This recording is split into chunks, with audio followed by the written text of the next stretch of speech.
Halo Soe Mistik, kembali dengan saya Triandoko di Bermain Jiwa. Di video kali ini saya akan coba bagikan cara bagaimana kamu bedakan intuisi dan imajinasi. Jadi meditasi mistik itu sendiri saya sarankan kamu untuk manfaatkan. Dia menjadi sarana dalam setiap hari-harimu itu untuk memproses supaya kamu menjadi lebih punya kendali akan pikiran itu sendiri. Fungsi dari meditasi mistik seperti yang saya katakan, kalau apa yang selama ini saya peroleh ini prosesnya otodidak. Bagaimana saya terkoneksi dengan dimensi yang lebih tinggi. Jadi di video ini nanti ada beberapa hal yang akan saya sampaikan yang perlu kamu cermati, juga langkah-langkah yang memang harus kamu selalu evaluasi nanti dari hari demi hari, sehingga nanti kamu memang bisa benar-benar memanfaatkan meditasi mistik ini. Oke, seperti apa? Simak video ini sampai selesai. Oke, saya mulai dulu dari hal penting yang perlu kamu tanamkan ketika kamu bermeditasi mistik ini. Intuisi itu seperti GPS, dia adalah pemandu kamu. Intuisi juga seperti otot. Nah, proses bagaimana kamu membiasakan diri itu adalah kamu memprogram GPS-mu supaya lebih akurat. Kemudian membiasakan diri ini tadi juga seperti melatih otot, maka otot menjadi bekerja lebih kuat.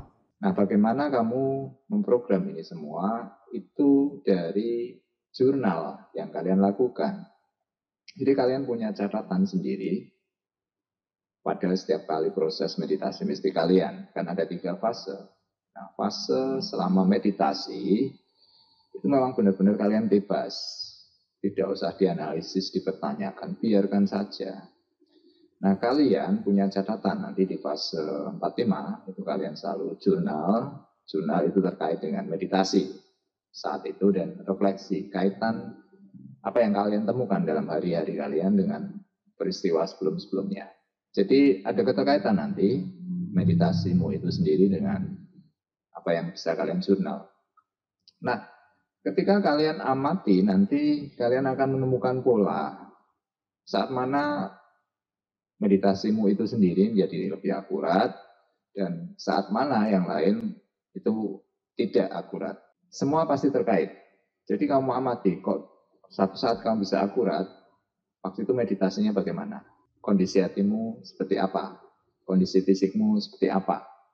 Jadi kalian akan punya settingan sendiri yang paling pas untuk bagaimana setiap saat itu menjaga konsistensi dari intuisi maupun meditasimu itu sendiri.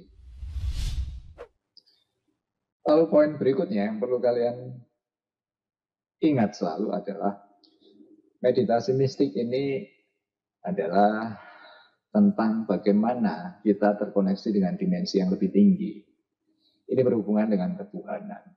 Jadi dalam meditasi mistik itu kita percaya bahwa ada satu kekuatan di luar diri kita yang berperan dalam kehidupan. Nah, kunci paling penting dari sini adalah apapun yang terjadi selama meditasimu itu ketika memang kamu merasa tenang, pikiranmu jernih, itu sudah satu poin awal. Jadi ketika pikiran tenang dan jernih ini sudah satu poin dulu kamu catat dalam jurnalmu bahwa kamu memang dalam kondisi alpha state lah istilahnya. Pikiran manusia itu bekerja ketika memang dalam kondisi tenang, tidak ada tekanan, terbebas dari apapun. Coba kamu amati dari pengalamanmu sendiri ketika kamu mendapat firasat atau apa dan benar-benar terjadi, waktu kamu mendapat kamu nggak kepikiran, nggak ada target untuk mencapai, nggak ada apapun yang membebani saat itu. Jadi pikiran tenang dan kejernihan adalah tanda bahwa kamu dalam frekuensi getaran yang lebih tinggi. Oke ya, kamu ingat ini. Oke, lalu berikutnya, hal yang penting ketika kalian melakukan meditasi mistik itu adalah menciptakan ruang untuk koneksitas dengan dimensi yang lebih tinggi. Apa yang saya maksud dengan menciptakan ruang? Ini terkait dengan fase titik nol. Oke? Jadi menciptakan ruang, ini kalau kamu lihat film-film kungfu itu kan, kosong adalah isi, isi adalah kosong. Ketika kamu menciptakan ruang itu adalah menciptakan ruang, medan energi dalam dirimu itu untuk menangkap energi dari dimensi yang lebih tinggi. Jadi kamu bayangkan, kamu punya media penyimpanan itu. Seperti perut ini katakanlah kamu makan untuk diisi dengan sumber makanan. Semakin kamu kosong, semakin energi itu masuk lebih maksimal. Nah, bayangkan kamu berkomunikasi dengan seseorang dari jarak jauh, oke? Tapi ketika ruanganmu itu penuh, ada orang di situ, ada omong-omongan, ya kan? Kamu tidak akan bisa menangkap pesan itu jernih.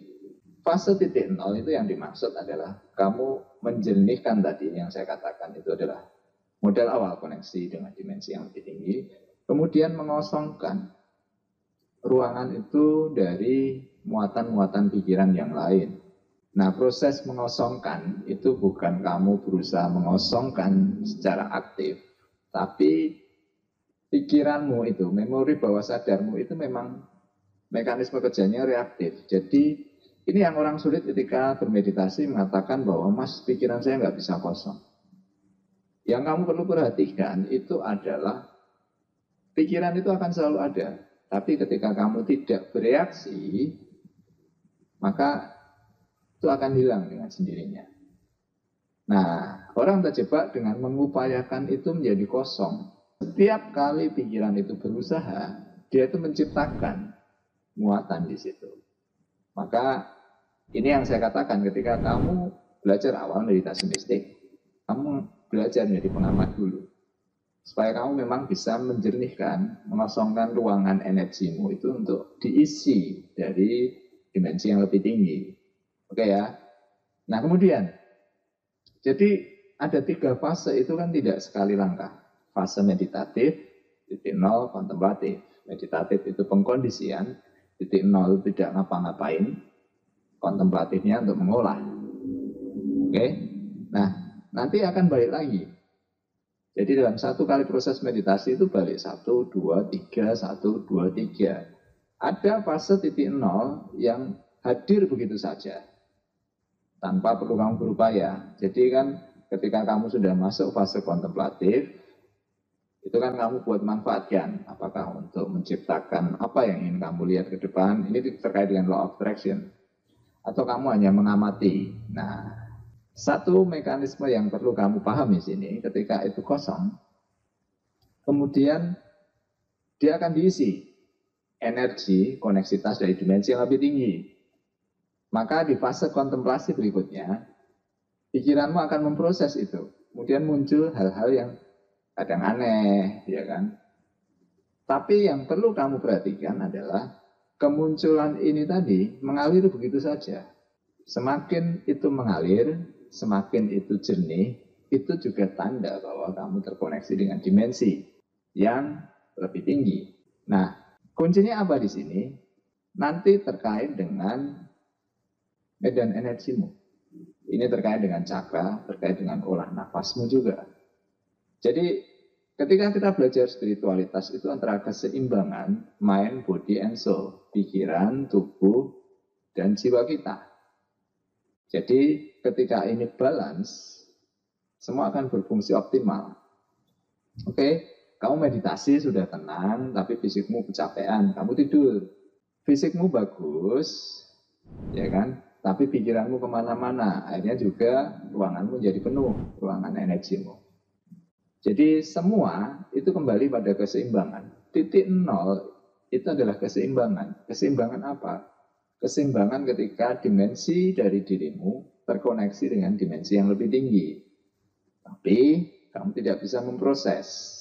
Kenapa? Karena data yang ada itu adalah benar-benar data baru, bukan data dari muatan bawah sadarmu. Jadi kekosongan sesaat itu jadi tanda, oh kamu sudah masuk frekuensi yang berbeda dengan frekuensi yang ada sebelumnya. Sama seperti kamu mentuning radio Kamu mencari gelombang radio itu kan ada fase nolnya, fase vakum kosongnya. Baru kemudian ketemu siaran dari frekuensi yang lain. Oke? Kemudian berikutnya, sama analoginya ketika kamu menggunakan kendaraan. Kamu naik mobil misalnya. Kalau gearnya itu, persnelemnya yang manual itu kan selalu lewat titik nol dulu. Jadi mekanisme yang saya maksud dengan titik nol terkait dengan kejernihan, ketenangan, kemudian lepas beban, baru kemudian itu diisi.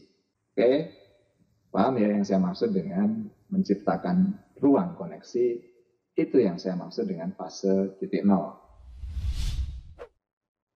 Kemudian yang berikutnya, kamu perhatikan setelah memang kamu melampaui titik nol tadi, apa yang muncul dari 4 indera intuisimu. 4 indera apa saja? Kan saya sudah sempat sampaikan. 4 clair ya. Clairvoyance, apa yang kamu lihat. Clairaudience, apa yang kamu dengar. Kemudian clairsentience, apa yang kamu rasakan. Kemudian claircognizance, apa yang muncul dari pengetahuan seketika. Oke, ketika kamu sudah melampaui satu fase kejernihan titik nol tanpa beban, perhatikan apa kemudian yang muncul dari 4 indera intuisi ini. Jadi kan saya selalu berikan kalian 2 sisi pandang. Satu, pengolahan kemampuan metafisik itu secara intuitif, ini yang terkait dengan indera yang bukan fisik, dan kemampuan lain yang dikatakan kemampuan psikis, ini yang berhubungan dengan roh-roh gaib. Oke, jadi kalian punya sisi seimbang untuk menafsirkan ini semua tadi. Jadi misalnya tiba-tiba kamu melihat warna, ya catat warna apa, karena ini nanti terkait dengan sinyal dengan mekanisme kerja dari cakra-cakramu. Atau kamu melihat gambar, atau foto, atau seperti film, catat saja. Lalu kamu mendengar itu ada berbagai hal. Ada suara yang seperti dari batin, ada suara yang seperti aliran pikiran, ada suara yang menasihati dan sebagainya. Oke, catat saja. Lalu clairsentience itu kesan. Kamu merasa tiba-tiba senang, kamu merasa tiba-tiba bahagia tapi nggak tahu kenapa. Catat saja. Lalu yang claircognizance tadi, pengetahuan seketika, tiba-tiba muncul ide apa, satu kata misalnya. Kemudian bisa juga muncul gambaran dalam hati satu hal yang kadang terkesan futuristik. Jadi itu pengetahuan yang tidak biasa lah. Oke, kamu nggak perlu bingung, apapun yang keluar kamu catat saja. Jadi ini yang nanti kamu evaluasi di fase jurnal dan refleksinya. Nanti ini berkembang lebih detail dengan kemampuan-kemampuan khusus. Kemampuan khusus seperti astral projection.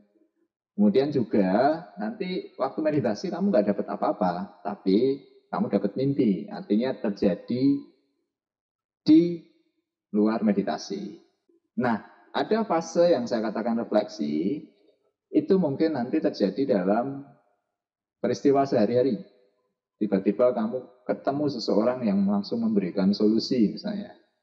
Jadi kemarin kamu praktek misalnya law of attraction, pengen dapat kerjaan, tiba-tiba ada teman nawarin kerjaan. Nah, itu bentuk koneksitas juga. Jadi semakin kalian nanti berproses dengan ini, akan terjadi yang dikatakan proses sinkronisasi dengan semesta. Kamu merasa kok semuanya terjadi secara kebetulan ya. Kalau kamu berdoa, loh doamu terkabul ya. Dari situ nanti kamu akan menemukan keterkaitan proses meditasimu dengan keseharianmu. Oke ya, jadi poinnya catat apapun yang terjadi. Evaluasinya nanti. Lalu yang berikutnya, mengatasi ketakutan akan pendapat orang terkait dengan meditasi mistik. Ini kan kesannya halu. Jadi halusinasi itu adalah ketika kamu melihat sesuatu yang memang tidak ada. Kuncinya bukan pada yang tidak adanya, tapi kuncinya adalah di kendali nalar atau logika kamu. Makanya akan ada fase jurnal dan refleksi. Kamu mau dapat peristiwa apapun yang aneh-aneh selama kamu meditasi mistik, ya biarin saja. Memang intuisi bekerjanya semacam itu. Menangkap satu hal dari koneksitas dimensi yang lebih tinggi, itu kadang melampaui ruang dan waktu, jadi kesannya aneh. Ingat ya, kamu bisa lihat video saya tentang Ramanujan. Ketemu Dewa Dewi, aneh, halu. Tapi dia bisa membuat satu formulasi yang sampai sekarang pun black hole itu belum ketemu rumusnya. Dia membuat dasar matematikanya. Jadi prinsipnya adalah tentang bagaimana kesadaranmu dengan pengalaman itu. Pengalaman itu hanya sarana penyampai informasi. Yang menjadi kendala orang itu kan muatan yang macam-macam. Oh nanti kamu akan digoda, kamu akan dijebak. Kembali lagi, kamu sadar nggak? Kamu punya keyakinan nggak Tuhan itu ada dalam dirimu? Kekuatannya ada di sana. Nah, ketika kamu meragukan, ketakutan itu datang. Nah, ketakutan itu yang menciptakan hal-hal lain yang nanti justru menjadi kontraproduktif dengan apa yang istilahnya kamu akan proses dalam meditasi mistik itu sendiri. Oke? Jadi, apakah ini ilusi, apakah ini halusinasi, apakah imajinasi? Poin pentingnya adalah itu media komunikasi. Kamu dapat informasi.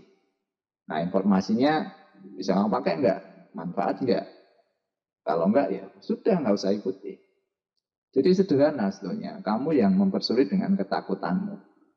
Dan kamu tidak yakin bahwa kalau kamu berdoa, itu kan kamu merasa kedekatan dengan Tuhan itu akan semakin terbangun. Ini yang saya katakan, intuisi itu mengalir. Jadi ketika kamu ada ketakutan, ini yang akan menjadi filter dari apa yang kamu peroleh. Jadi memang benar-benar kamu harus loss. Jadi ketika kamu berdoa, itu kamu mengekspresikan sesuatu ke Tuhan. Nah, di titik nol itu kamu berusaha membuka telingamu, membuka semua indramu. Lalu di fase kontemplatif itu, apapun yang terjadi itu adalah bentuk interaksi. Kuncinya tadi, kamu jernih, kamu tenang, dan itu mengalir. Sederhana kan? Oke, jadi ini saja yang perlu saya sampaikan terkait dengan bagaimana kamu melatih membedakan apakah ini koneksitas intuisimu atau hanya sekedar imajinasi atau ilusi. Oke ya, semoga video ini bermanfaat. Kalau kalian suka, silahkan berikan like. Kalian bisa share juga.